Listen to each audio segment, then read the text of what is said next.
Hey, welcome. Good to see you. I want to talk today on the live stream about what is replacing keyword volume. And I'm putting it in quotation marks just to give myself a little bit of room to talk about what that word replace means and whether that's what I really mean or whether I'm also trying to say something else. In case you don't know who I am, I'm Justin Dunham. I'm going to put my little banner on the screen here.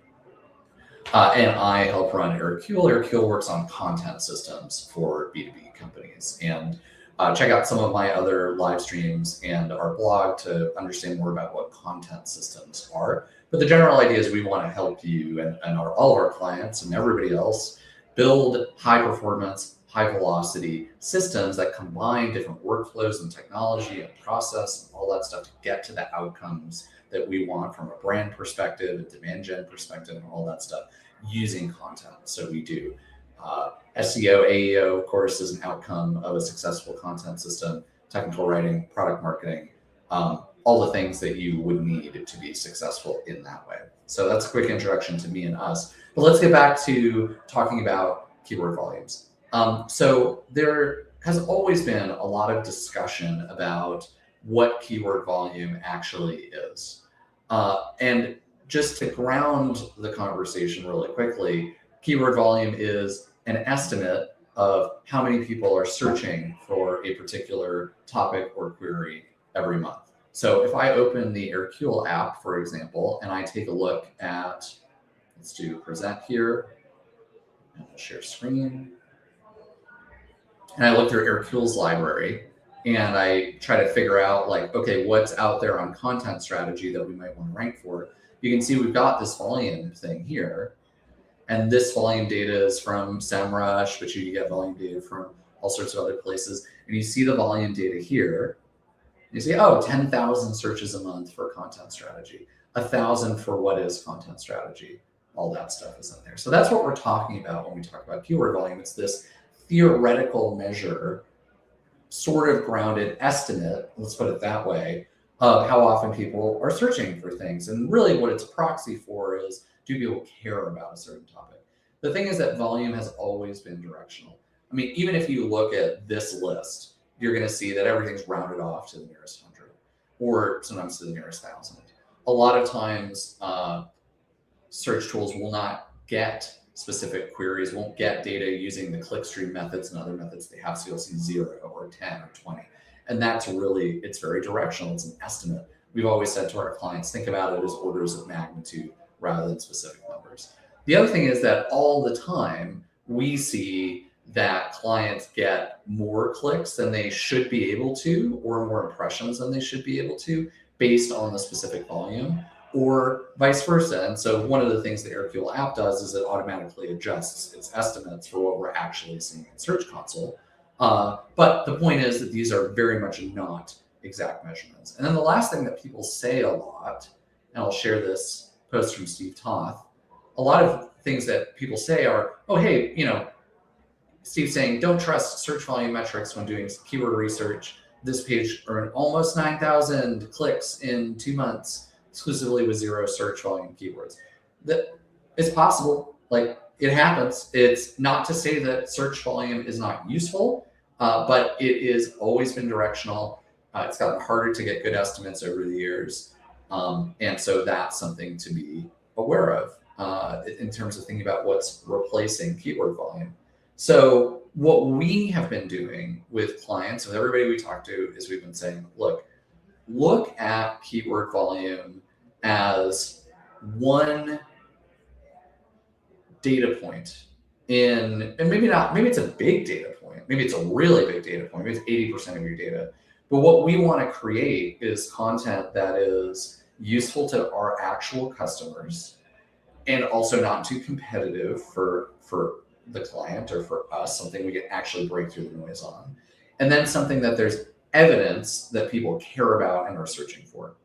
The most valuable time for having this conversation is when somebody comes to us and says, we want to rank for X.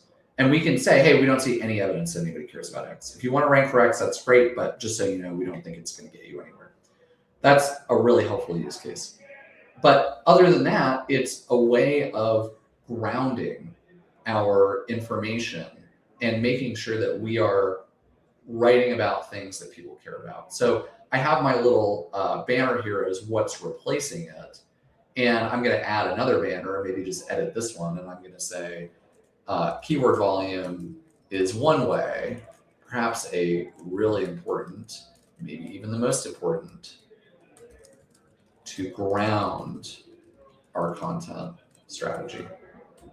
Let's put that up on the board. Accept that. Okay, it's only going to show up for like 10 seconds. Keyword volume is one way, perhaps a really important way to ground our keyword strategy. So what I'm saying is that keyword volume is still big, but I just showed you some examples where it doesn't work, where we may want to think bigger. And so what it really is a way to take the things that we think we want to write about and ground them in evidence that people actually care about this stuff and that our customers actually care about this stuff. Okay.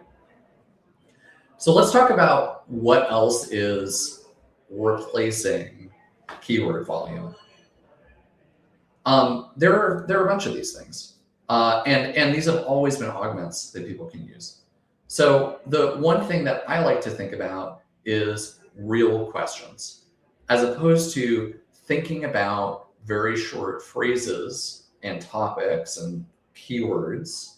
We're really thinking about real questions. And this is really important in AI search, because that's what people are typing into Claude and ChatGPT, all these other GPTs. They're typing in longer questions. If you look at your Google Search Console, you filter for what longer queries, which you can do. You can filter for queries that have 4 or 5 or 6 words. You'll notice a lot more of those. And so real questions, the existence of real questions are replacing keyword volume.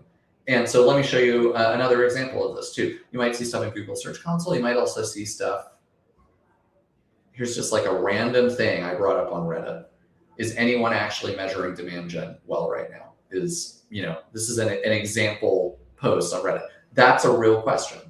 There are lots of these real questions. They're all over LinkedIn. They're in your sales data. They're in all these other places. And so real questions can replace, or maybe augment is a better word, your keyword volume in terms of understanding things that people actually care about. And the main message here is that what we're really trying to get to is just grounding our content ideas in real data, and keyword volume can be augmented or replaced a little bit by some of these other things.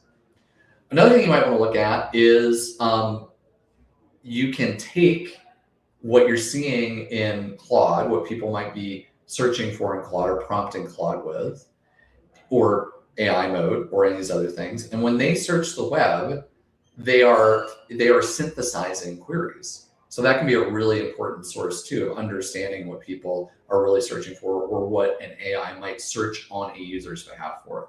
If you haven't heard of query fan out, the basic idea here is, here I am just Googling it, looking at it in AI mode.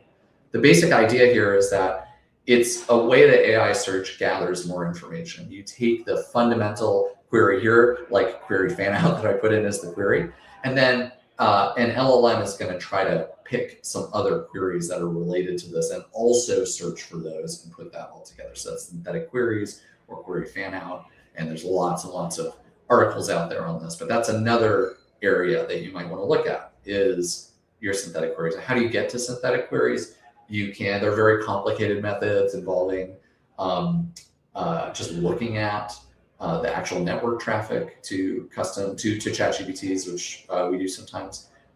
There are tools that will make suggestions based on what it sees. But this is another thing to think about. And a good way to think about synthetic queries is just, what are the follow-on queries, or what are the related queries that somebody's going to care about for some of these long-tail things?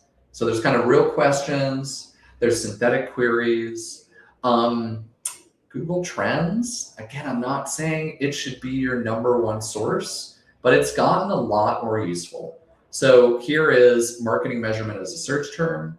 And here you can see top queries there, which you would see anyway, when you use a keyword tool. And then you can also see rising queries over here. So if I cared about marketing measurement, I might say, oh, influencer marketing measurement. Okay, there's some other stuff here that's interesting.